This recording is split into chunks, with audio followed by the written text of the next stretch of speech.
pour lui en faire remarquer les constructions. Mais il leur dit, voyez-vous tout cela?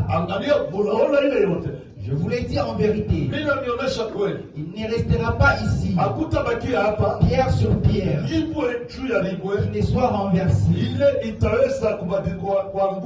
Il s'assied sur la montagne des Oliviers. Amen. Tout est calme. Dieu bénit sa parole. Bien-aimé, les disciples, ceux qu'ils ont vu, temple de Jérusalem. Ils ont vu le temple de Jérusalem. La manière dont on a construit. La construction était très bonne. Une très bonne construction. Tout le monde l'a admiré. Mais les yeux de Jésus ne voyaient pas ces constructions. Mais ces gens ont vu les constructions. Ces gens ont vu les temples. Jésus a dit, ce temps vient. Il ne va pas rester pierre sur pierre sur ces temples. Tout sera renversé. Ce temple, c'est toi qui es ici. Ce temple, c'est le véritable enfant de Dieu.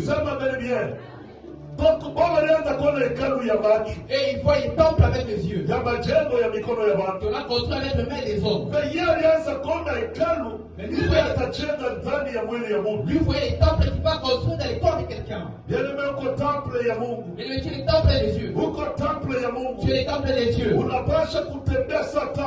dois marcher comme les temples des dieux. Tu dois continuer comme les temples des dieux. Alléluia. De quelle manière? Il est temple de Jérusalem. C'est le temple de Jérusalem. Jésus les a dit, il ne restera rien ici. Tout sera renversé. Et pensez que Jésus a parlé seulement en parabole. Un moment est venu. La guerre a commencé. La guerre a commencé. Les prix ont commencé. Le temple de Jérusalem. On l'a pillé. On l'a détruit. On a été saccagé. Mais Jésus a bien vu. Amen. Il faut accueillir à Dieu de sa temple. Il fallait qu'ils reviennent pour construire les temples. Il est battu à Jérusalem. Les temples que les gens qui iront à Jérusalem. Ils ne peuvent pas trouver ces temples. Parce qu'on va les détruire. Mais Jésus, il a voulu construire les temples. Ça va bien. On va les lire. Georges chapitre 1. Voilà ma bref. Tout à l'heure, les temples de Jésus. Verset 10, tout l'ancien part. Jean chapitre 1, le verset 10, nous lisons. Elle était dans le monde. Et le monde a été fait pareil. Et le monde ne l'a point connu. Elle est venue chez les siens. Et les siens ne l'ont pas reçu.